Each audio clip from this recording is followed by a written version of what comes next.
Let's talk about this big gamer drama and news. Because even if you're not a gamer yourself, this whole situation's very eye-opening in regards to entertainment fandoms and the relationship fans have with the people that create the things that they like. Right? Because what we're seeing is that fans of the game Escape from Tarkov are up in arms after Battlestate Games managed to do just about everything a developer could do to upset its fan base. At the center of this is their new $250 Unheard edition of the game, right, which was going to include a ton of perks for buyers like exclusive items and a new highly anticipated PvE game mode for a game that's normally player versus player. But right off the bat, fans were pissed at pretty much everything about the package, and there's been a lot of back and forth over the weekend with Battlestate Games trying to do as much damage control as possible. So we're not going to get into every gritty detail because a lot has changed, but an easy place to start is the PvE game mode. Because not too long ago, the company offered the $150 Edge of Darkness edition, which promised buyers access to all future additions to the game, aka DLC. But according to the head of Battlestate Games, Nikita Buyanov, this PvE game mode wasn't DLC, saying instead it is just a feature, and arguing in a Reddit post that, quote, DLC in our understanding is the major additions to the game, including various functionality and content that are released after the official release of the game as a themed DLC, which I just gotta say is objectively a very stupid explanation. And so we saw pretty much everyone agree that it seemed to be like a semantic game that Nikita was trying to play here. And so then we saw the company switch to saying that the game mode would be offered to everyone for 6 months for free. Though for many, that just wasn't enough, right? Those who spent $150 felt like they were lied to. And I absolutely understand why they would feel like that. You know, I'm not alone in that feeling. And so after that backlash, we saw Nikita coming back on April 27th to say, we observe your dissatisfaction and have decided that the functionality of the PvE mode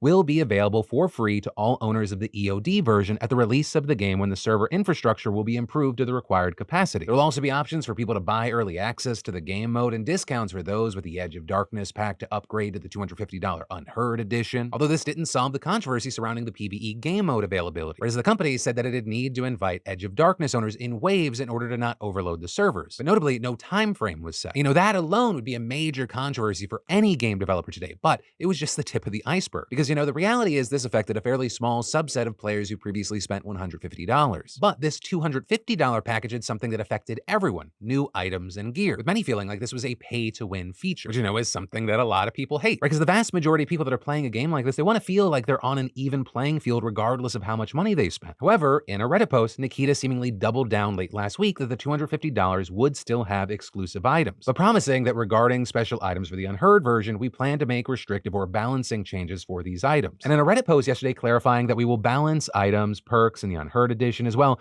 as provide more rewards for those who upgraded with the old price, which did not really make people happy, with big commentators and gamers like Moist Critical still blasting the decision, saying in a response to that last point, if that's more pay-to-win items, I'm actually going to squeal. We're going to provide more rewards for those who upgraded. Here's some more pay-to-win. That would actually have me squealing. But he's just referencing that the community knows this is all pay-to-win, so they're going to be balancing it.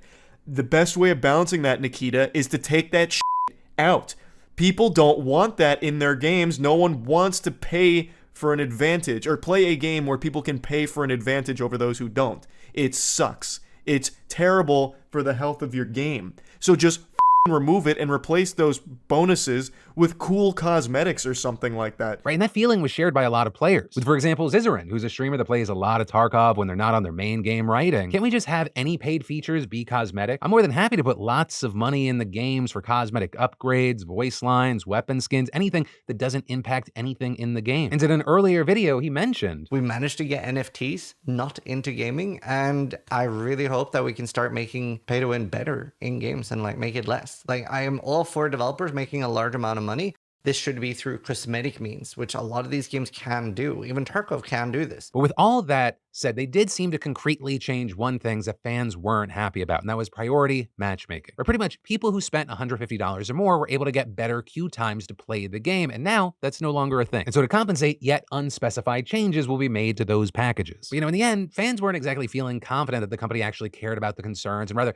did it to avoid more controversy. But I mean, even when Nikita did apologize to fans, it was a classic kind of sorry you feel this way, saying, I would like to say that I am very sorry that fans in the game community in general are experiencing these feelings. And there was this general sentiment that the company's credibility took a massive hit with all this, and it would take a long time to rebuild that trust. This was a stupid, entirely avoidable situation that BSG found themselves in here.